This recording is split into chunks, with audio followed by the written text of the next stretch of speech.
ठाणे ग्रामीण पोलीस दलातील पोलीस शिपाई भरती प्रक्रियेनं आता वेग घेतला असून बहुप्रतीक्षित मैदानी चाचणीला 21 फेब्रुवारीपासून सुरुवात होते. 167 रिक्त पदांसाठी तब्बल 4,700 उमेदवारांनी अर्ज केले असून एका जागेसाठी 28 उमेदवारांमध्ये चुरस पाहायला मिळणार आहे. मुंब्रा येथील मैदानावर ही भरती प्रक्रिया पार पडणार असल्याची माहिती पोलीस प्रशासनाकडून देण्यात आली आहे. ठाणे ग्रामीण पोलीस दलानं भरतीसाठी चोख नियोजन केलं असून 21 ते 27 फेब्रुवारी या कालावधीत कागदपत्र पडताळणी, शारीरिक मोजमाप आणि मैदानी चाचणी घेतली जाईल. मुंब्रा कौसा येथील मौलाना अबुल कलाम आझाद स्टेडियमवर पहाटे 4:30 वाजल्यापासून ही प्रक्रिया सुरू होणार आहे. त्यामुळे उमेदवारांना वेळेपूर्वीच हजर राहण्याचे निर्देशही देण्यात आलेत.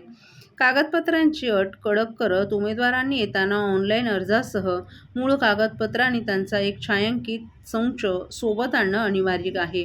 विशेष म्हणजे सर्व कागदपत्र 7 डिसेंबर 2025 पूर्वीचीच असावीत अशी अट घालण्यात आली आहे. अपूर्ण कागदपत्र असल्यास उमेदवाराला चाचणीतून बाद केलं जाईल असा इशाराही प्रशासनानं दिलाय.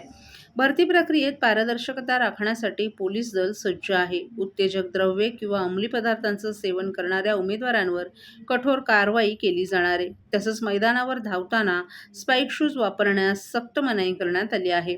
भरती दरम्यान काही शारीरिक त्रास जाणवल्यास तातडीनं तेथील वैद्यकीय पथकाशी संपर्क साधण्याचं आवाहन देखील करण्यात आले.